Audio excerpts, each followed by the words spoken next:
Hello, what's up, everybody? This is Sunko, the Korean bro. Today is 2023, June 20th. So let's start, okay? Okay, let's see. First, two under the radar gaming stocks you can buy and hold for next decade. Is Etsy stocks sit in serious trouble? One iconic stock down 55% to buy now. Two underdog cloud stocks for next decade. One remarkable growth.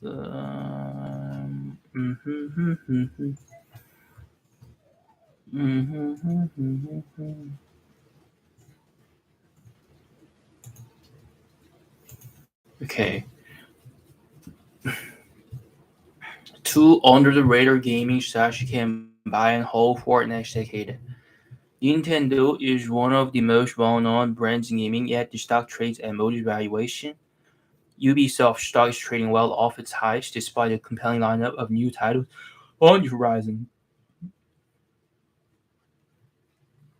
Nintendo, okay. Ubisoft Entertainment. Hmm.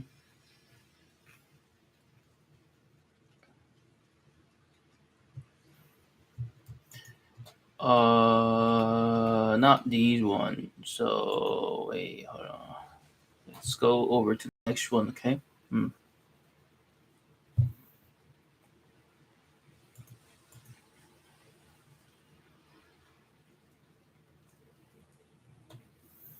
Okay, two stocks down 90%, 95% you wish you had bought on a deep. Usually battling structural business issues. Sometimes those challenges are outside of their control, whereas other times they are self-inflicted. Upstart Holdings. Believe it or not, okay, Upstart Holdings, Upstart Holdings, Upstart Holdings, Upstart Holdings. Okay, Upstart Holdings today is.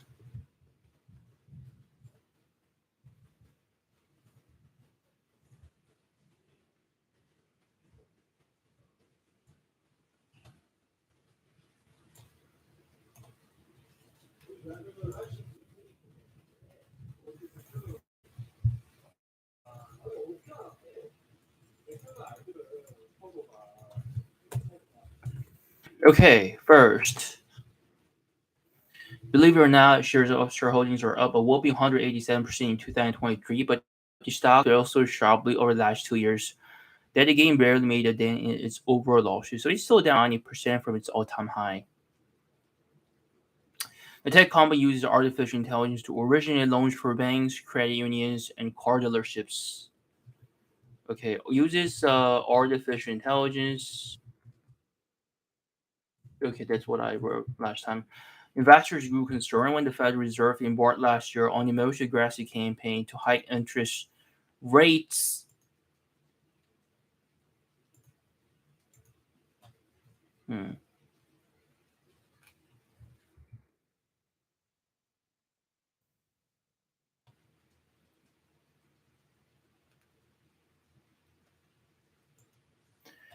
Okay. Is Etsy stocks in serious trouble? Is Etsy stock in serious trouble? Etsy.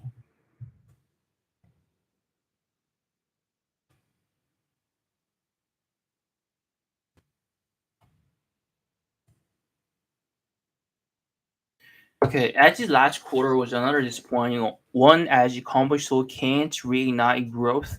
Management is working on solutions and the business generate plenty of profit to fuel its fixes. Patience will be required on this one though. Stock boom bust of 2020 and 2021 is long gone, but the stock still asks shareholders for patience. Thanks to more sluggish financial performance to kick off 2023, Etsy has given back most of the positive momentum it built in the second half of 2022. It is down over 20% so far this year. This e-commerce marketplace must not have gotten the memo that a new bull market has begun. Is Etsy in trouble? And if not, what will it take for the company to return to sustained long-term growth?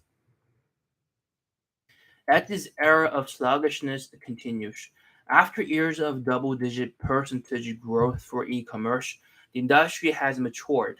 Blame the pandemic for accelerating this maturation, sure. Lockdowns likely pulled forward years of expansion. For over a year now, consumers have been rebalancing their mix of online purchases with more store visits. The end result for ads is another year for sluggishness, but it isn't just the absence of e-commerce industry hypergrowth that's the problem.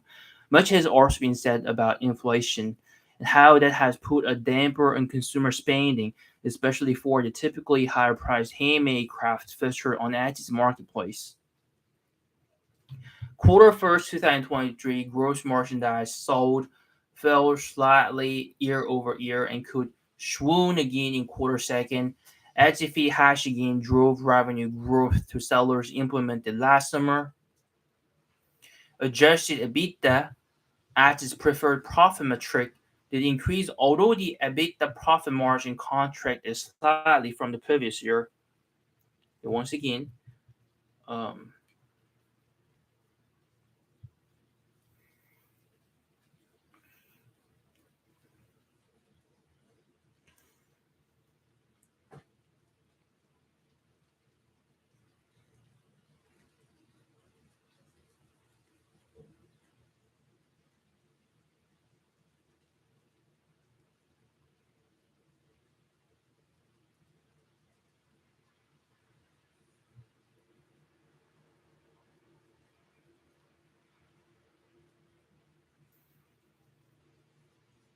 earnings before interest, tax, depreciation, amortization, adjusted EBITDA,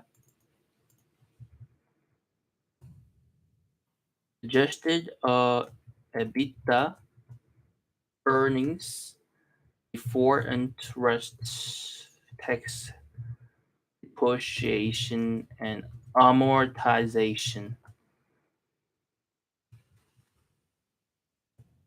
At is preferred profit metric. Did increase,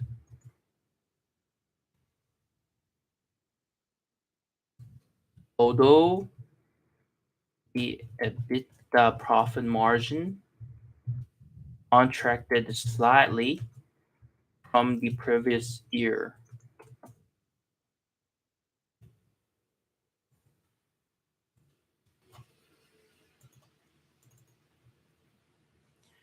Okay, as for the seller fee increase implemented last year, the upshot here is that Etsy reported the first year over year increase in active sellers on its platform for the first time since 2021, with 89.9 million merchants, at least plenty of small businesses and craftspeople still finding value in Etsy's marketplace. With 89.9 million merchants, at least plenty of small businesses and craftspeople still find value in the Etsy marketplace. Don't blame the economy. Etsy CEO Josh Silverman and the top team have justified the Etsy fee increase by saying it will go towards strengthening the power of the shopping experience. Indeed, this is probably the key problem that needs to be solved right now. According to Etsy research, US shopper awareness of the Etsy brand is high, but actual purchasing, even in Etsy's top categories, remains low. Etsy says its brand association with consumers in top merchandise items was just 11% in personal gifts and 3% each in home and living and style. Suffice it to say that's no good for Etsy shareholders, and especially not for the millions of sellers using the site. Improving the ability to search for items on the Etsy app and site are top priorities. Marketing the Etsy brand as well as upping the game in order shopping options are also important initiatives that can turn things around for the economy. Given the ongoing outlook for sluggish marketplace growth at best, and falling EBITDA profit margins as Etsy invests to improve its technical capabilities, shareholders will need more patience.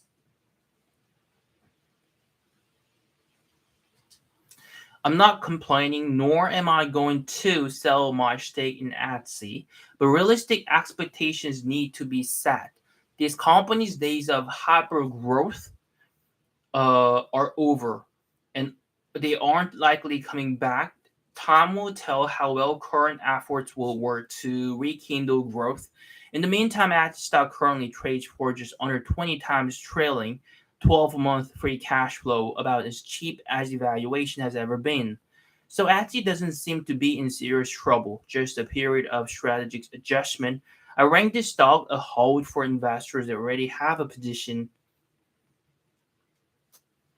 I'm content with the stake I already have in Etsy right now. Okay, to sum up, there's a sole problem that they have to solve, which is search issue. People look for certain products when they use Etsy platform, and they have problem looking for the option. Um, of course, they defined it at the end, but then it take too much time. That's what this article says, and that's the problem they have to solve. Uh, and well, they have 89.9 million merchants at least. Plenty of small businesses and craftspeople still find value in the Etsy marketplace. And adjusted EBITDA, um, Etsy's preferred profit metric, did increase, although the EBITDA profit margin contracted slightly from the previous year. That's one issue we have.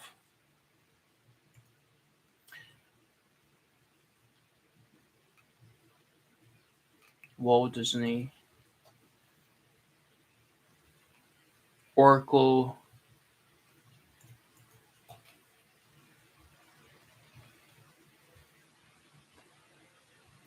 Well, let's look at Oracle, okay? Just for fun.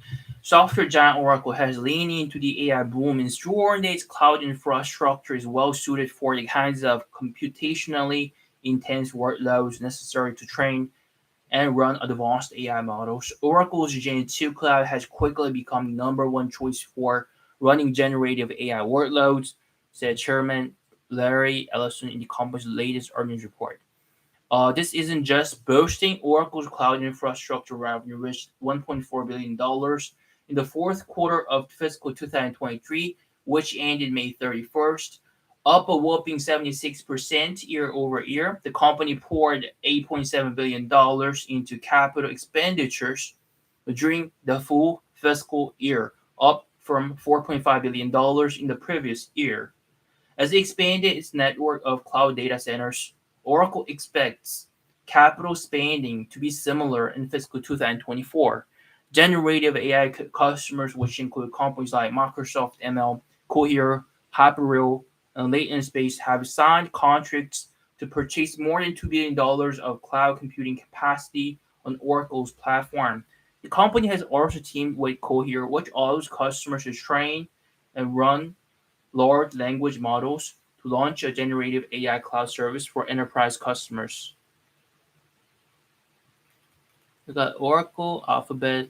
Oracle also works on cloud infrastructure, which is expected to grow big because a lot of big customers like Cohere wants to have a partnership with Oracle.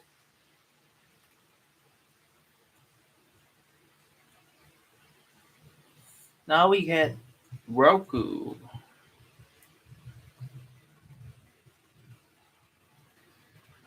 Yeah.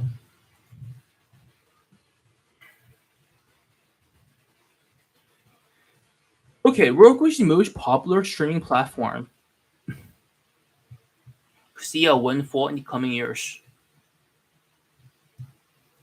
Big believer in disruptive innovation, Her asset management company, Art Invest, offers several funds constructed around transformational technologies like robotics, genomics, and artificial intelligence. ARC also manages a fund dedicated to next generation internet products like cloud computing and streaming and entertainment.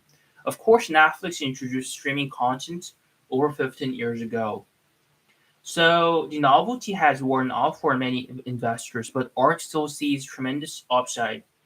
Roku is its third largest holding, and ARK analysts believe the stock could reach $1,493 per share by 2026, a target that implies a 1,935% upside from its current share price. Roku is the most popular streaming platform.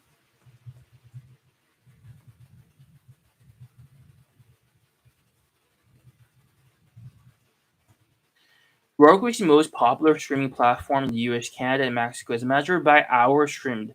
In fact, Roku is so popular in those three geographics that its platform powered 30.5% of global streaming time in the second quarter of last year.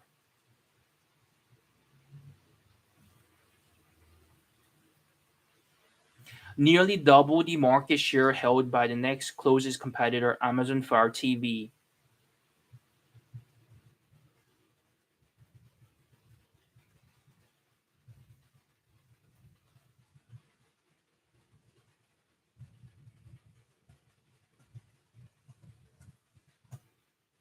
Roku OS is also the best-selling smart TV operating system in the US, Canada, and Mexico, hinting at brand authority. Um, Best-selling smart TV operating system, best TV.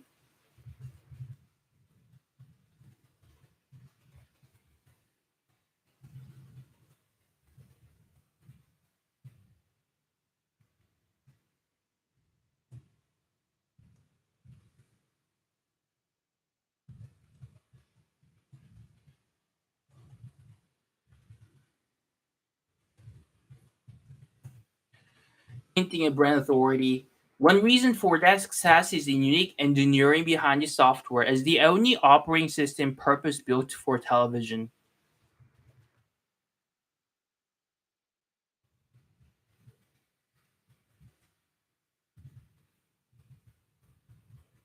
Roku OS theoretically offers a better user experience in competing software like Amazon Fire OS and Apple TV OS. Indeed, Roku devices suffer fewer video store failures than other devices.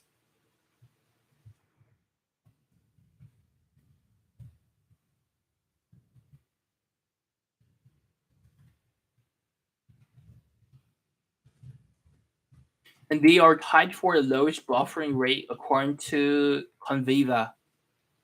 Lowering, they are tied for the lowest buffering rate.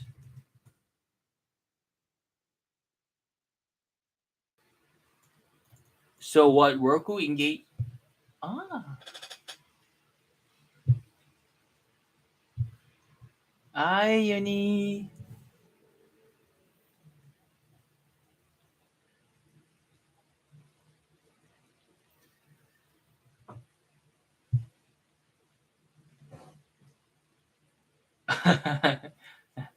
Hi, hi, Uni Bunny Bunny. Hi, Uni Honey Bunny. Yeah, I can see hot. Indeed. Hmm. I don't know why I didn't see any hot last time. You said you sent like millions of hearts last time, but then I didn't see anything. I can look at it now.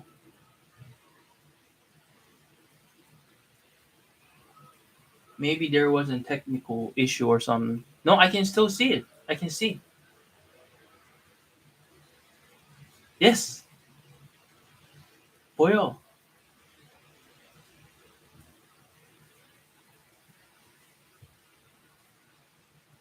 보인다고.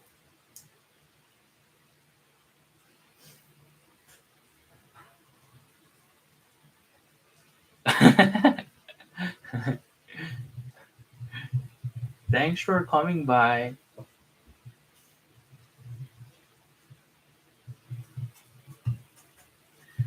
Uh, okay, yeah, let's get back to where I was left off.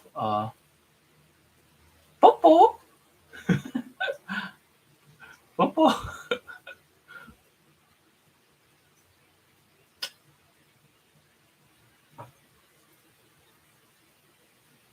my darling.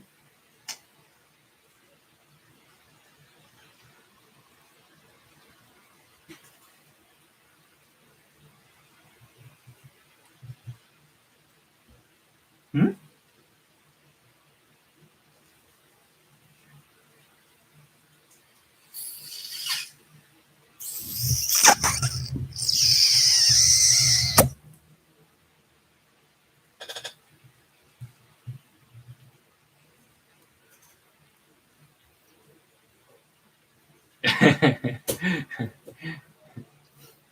Manjuk. Okay, Manjuk. Okay, let's get back to where I was left off.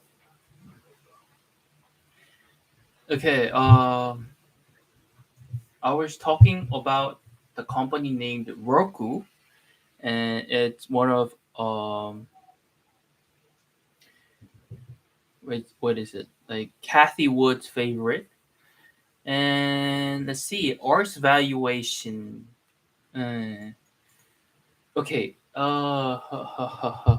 Roku engages viewers more effectively than its peers, and the company is well positioned to retain its leadership among streaming platforms.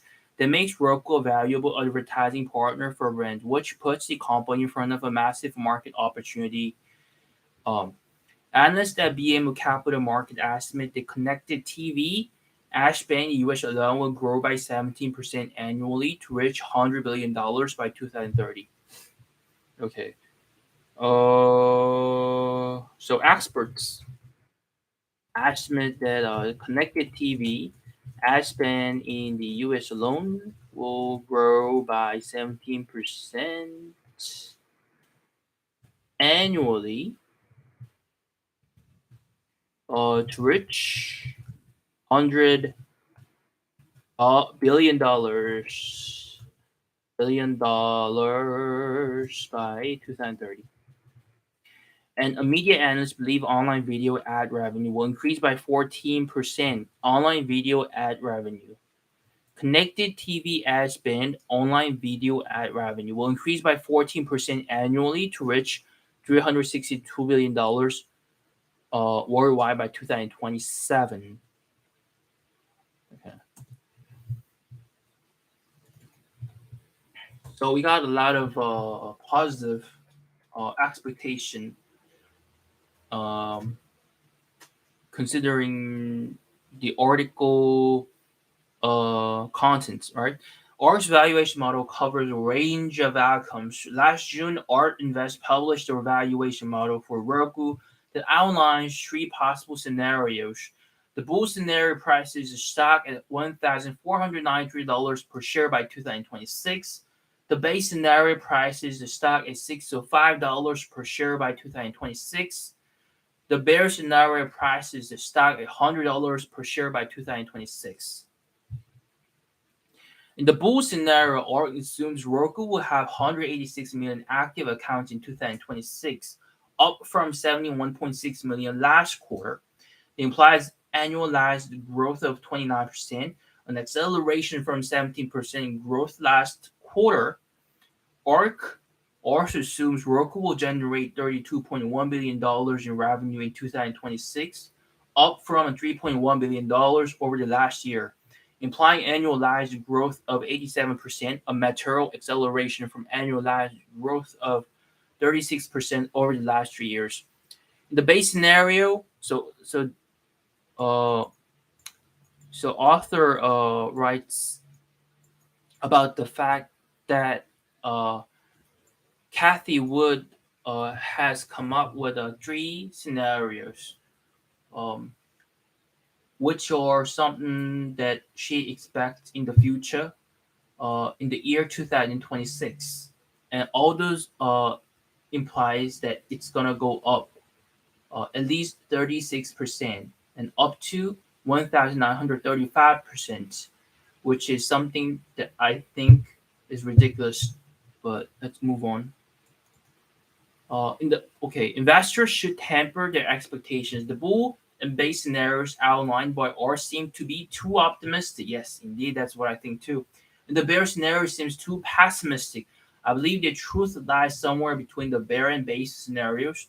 If I'm right, the stock could climb anywhere from 36% to 725% by 2026, which implies annual returns that range between 9% and 83%. That gives Roku a great shot at beating the market, given that the S&P 500 tends to return about 10% annually. Building on that, shares currently trade at 3.2 times sales, a bargain compared to a 3-year average of 12 times sales. The valuation investors should consider buying a small position in this growth stock.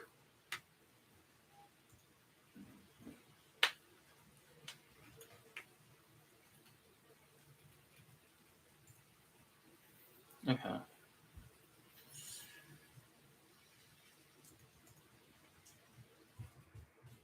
Now, what we have is Palantir Technologies. Palantir,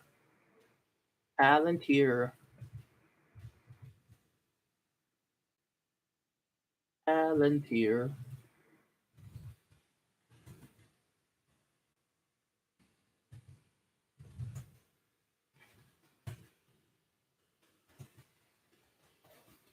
Palantir Technologies. Palantir.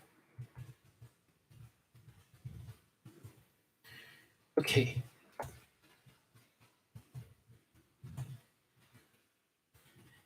Uh, Palantir is seeing unprecedented demand for its latest AI product. Okay, let's look into it. It's an artificial intelligence first business, and its quarter first revenue was solid, but expect quarter second to be even better despite what management guided for. The stock price has doubled since reporting earnings in early May. Palantir is seeing unprecedented demand for its latest AI products. As the artificial intelligence investing trend picks up streaming, any company with AI heavily integrated into its products is worth looking into. While some companies use AI as a term to drum up interest, others have deeply integrated into their offerings. Palantir Technologies has long used this technology, and the emergence of AI as an investing theme only justifies what the company has long known to be the future. So, what should we establish a position in Palantir? Let's find out. So, Palantir integrated AI from the start. So much data is collected in today's digital landscape that humans cannot sort through it all in real time to use in generating decisions.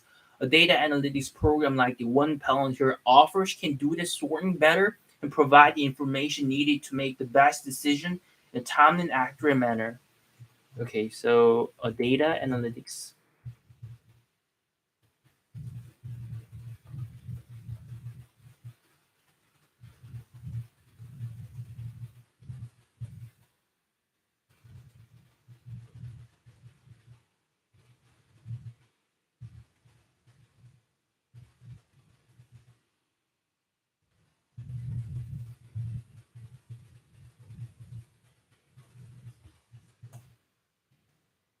The company's software crunches mounds of data at lightning speeds and uses AI to give users the best recommendation. Crunches mounds of data at lightning speeds. The software was initially developed to help government agencies. Okay, this is what I have to write. The software was initially help government agencies, but it has now reached the public sector. Use cases include selecting sites for clinical trials, asset management, and identifying supply chain pinch points. But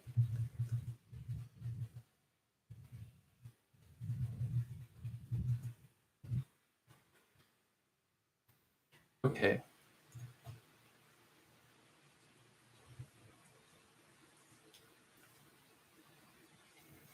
Okay, Palantir's newest product is its artificial intelligence platform. Uh,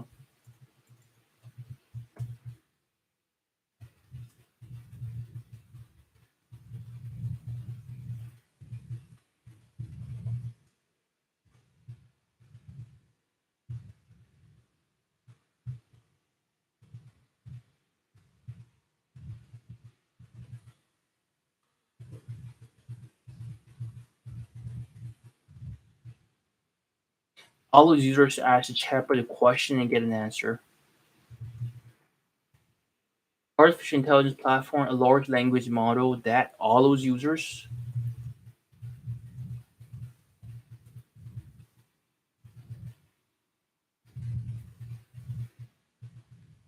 Clients can deploy this add-on to the company's other products and receive actionable insights.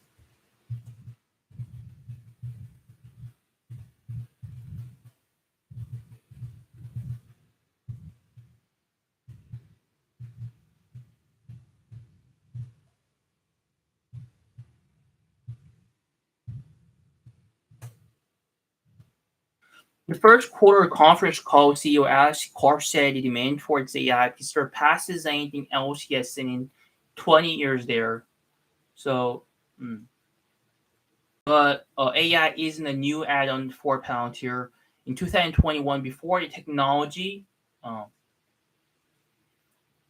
became popular, the company held the largest market share of revenue in AI software. And Forrester named it a leader in AI and machine learning platforms in the third quarter of 2022. So Palantir's story looks good, but do the financials back it up? Palantir is growing revenue, but not as fast as expected. In the first quarter, revenue rose 18% year over year, and management guided for 12% growth in the second quarter. That doesn't sound like a great outlook, but it was given before companies like Nvidia issued extremely bullish second quarter guidance. So the demand might not have been factored into the forecast. Don't be surprised if Palantir beats revenue expectations in the second quarter.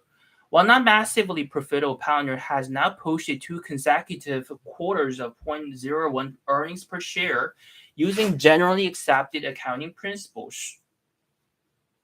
That's not a lot in the grand scheme of things, but it shows a commitment to becoming profitable. Besides posting another quarter of profitability, the company increased its guidance from being profitable for all of 2023 to being profitable in every quarter in 2023. So,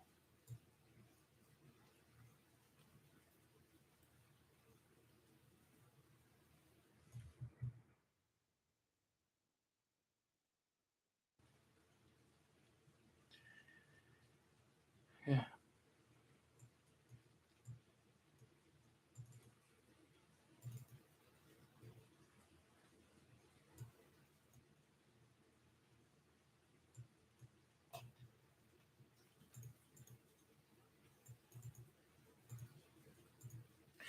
Anyway, this is it for today, and I got something that uh, I got some work to do. So I'll see you and goodbye. Bye bye, everybody. Uni, are you there?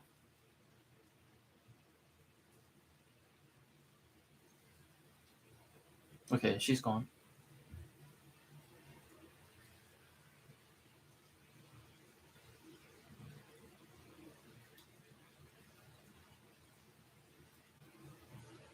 Bye bye.